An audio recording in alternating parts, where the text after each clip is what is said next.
Water signs, tignan po natin kung ano yung mensahe para sa iyo ngayong araw. Keep in mind po na ito ay general reading lamang. So, hindi po lahat ay makaka-relate. So, be open-minded. Palambing naman po kung hindi pa po kayo nakasubscribe dito sa ating channel. Please subscribe na po kayo.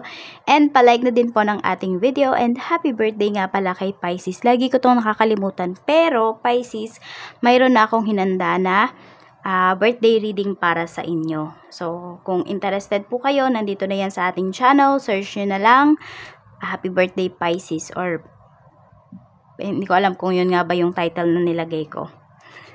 Pero ayan, for 2024 po yun. So, tignan natin, okay? Water signs, tignan natin kung kamusta ka ba ngayong araw na ito. Kamusta po si water signs ngayong araw? Okay, so meron tayo ditong guilt, we have sabotage. Okay, so pwedeng may mga blessings na dumarating sa inyo ngayon, water signs. But you feel na parang, ay teka, parang hindi ko deserve yung ano na to, yung blessings na ito. So, pwedeng binibigay nyo sa iba.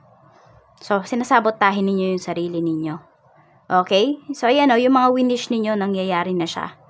Pero kasi, water signs, ang nafe-feel ko kasi dito, pag may wini-wish kayo na maganda para sa sarili ninyo, meron mga nangyayari namang hindi maganda sa ibang tao na malapit sa inyo. Kaya, and napapansin nyo yan.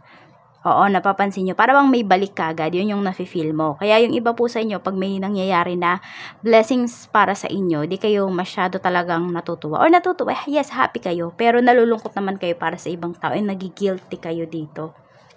Ayan po, pwedeng yan yung nararamdaman nyo ngayon. Ayan, basta you feel na parang hindi mo talaga deserve yung mga nare-receive mo. So, i-accept nyo po yan, open-hearted, you know, open-hearted, ano ba yung sinasabi ko na yan?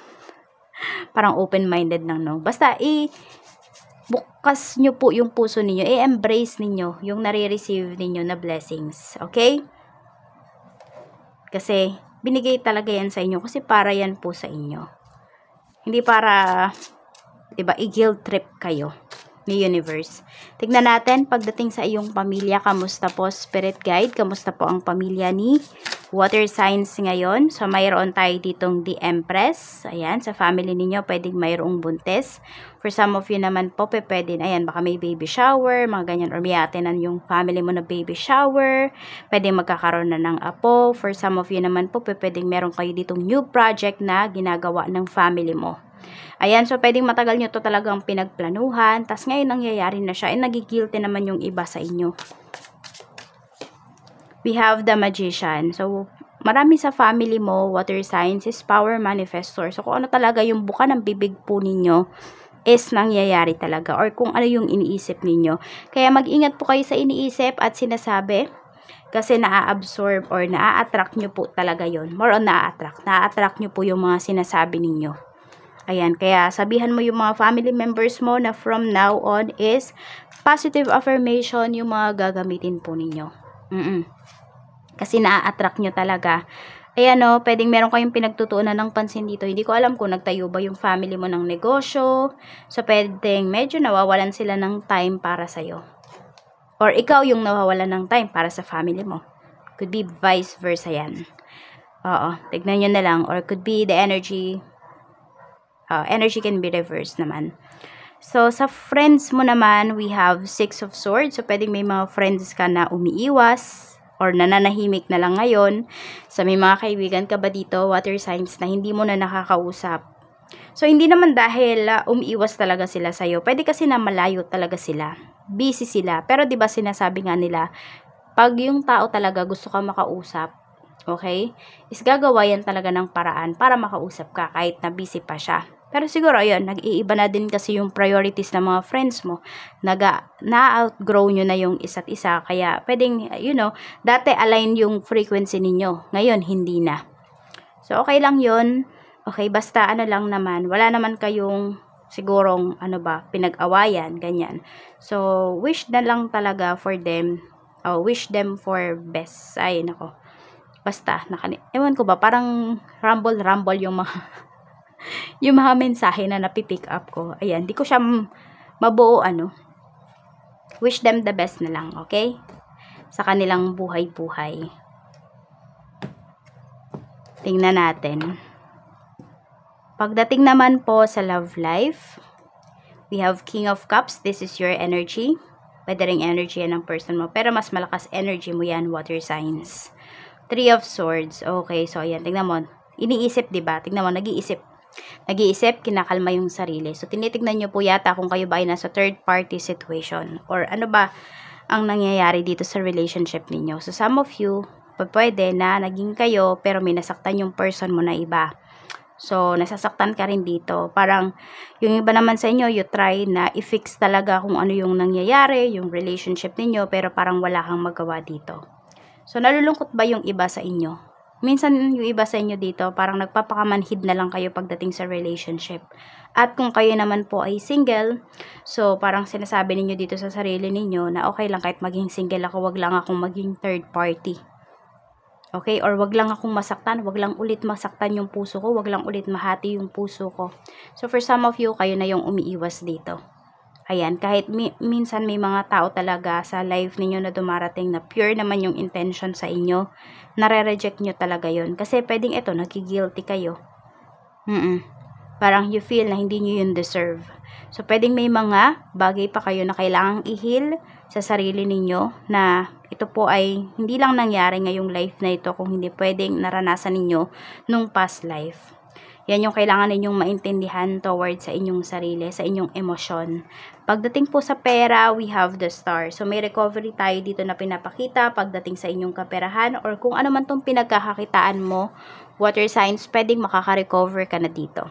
So, iba sa inyo, pwedeng naghahanap na kayo ng trabaho, nag-a-apply po yung iba sa inyo. For some of you naman, pwedeng ito nga po ay recovery. So, pwede rin na, ayan, parang tignan nyo, may hawak kayo na string, diba? So, meron pa rin kayong hope talaga dito na kunwari makakaipon kayo kung yun talaga yung goal niyo ngayong taon na to. So parang iniisip mo hindi pa huli yung lahat, 'di ba?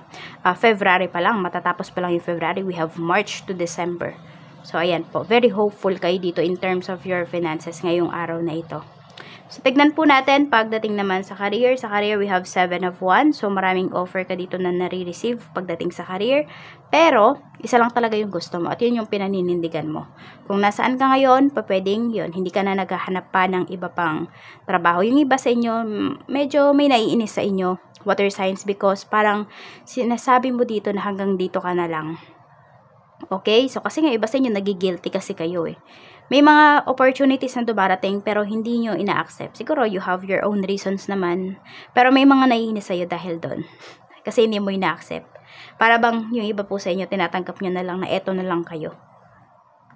To think na yung mga tao sa paligid mo, meron at meron dyan nakakakita ng potential mo. Oo. Kaya lang nagmamatigas na yung iba sa inyo dito. Ayan po.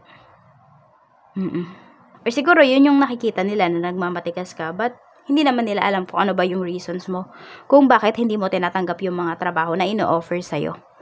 So, ayan, pwedeng may mas malalim pa na dahilan, pero yun, ikaw lang yung nakakaalam dito. Tignan po natin pagdating naman sa business. Sa business mo, we have 2 of Wands, so pwedeng naiisip nyo dito expansion. Ayan po, so pwedeng ito nga, kausap mo yung friend mo, kaya lang parang hindi na kayo nag-usap. Kausap mo siya before pala. Tapos yung tipong, ayan, magsisimula ka na, bigla na lang, wala na, hindi na siya nagparamdam. So, pwedeng hindi na siya interested. So, ikaw na lang dito yung nag-iisa, ikaw na lang ngayon yung kumikilos. So, yun nga. Diba, 2 of Wands. Parang ikaw na lang yung nagpaplano dito. Or siguro planuhin mo talaga ang mabuti kung ano ba yung gagawin mo dito sa business mo. Or if mag-i-expand ka ba. Tignan mo din siya talagang mabuti. Tignan natin pagdating naman sa, okay, sa sales mo ngayon. We have Death card, we have Rebirth. So, unti-unti po, ayan, gaganda. Yung, babalik ba yung sigla ng business mo? So, yan talaga yung pagtuunan mo ng pansin. Tsaka yung mga new things or yung mga new methods mo pagdating dito sa business. Check natin ano ba yung mga good things na paparating sa'yo. We have Page of Wands. Okay, so pwedeng mas naaalagaan mo yung sarili mo ngayon. Physically man yan. Okay, or emotional or mentally. Some of you pwedeng mas nakakapag-travel din yung iba sa inyo. Or mas nag-explore kayo ngayon. Mas nagiging adventurous kayo. May mga bagay kayo na hindi tinatry. Hindi nyo tinatry before, na tinatry nyo na ngayon. So, nagiging curious, mas parang nagiging, parang bumabalik ba kayo sa pagkabata, I mean, hindi talaga pero yung emotions nyo ba, ayan, parang gusto ninyong i-nurture yung inner child ninyo. So, i-nurture nyo po yan. Makakatulong yan talaga sa inyo na mag-heal, and makakatulong yan sa inyo na mas maintindihan pa yung mga bagay-bagay kasi mas magiging open talaga kayo. Tingnan po natin pagdating naman sa negative things, we have strength, okay? So, ang negative dito is yung the way lang naman na nakikita ka ng ibang tao. Diba dito, hindi ka nga nila maintindihan dito din. Kasi feeling nila, pinaplastic mo sila. Water signs. Pero di nila alam, diba, it takes courage para makausap mo sila, para masabi mo yung mga gusto mong sabihin. But there are times kasi na nagiging mahiyain ka. Kaya parang yun yung nakikita nila.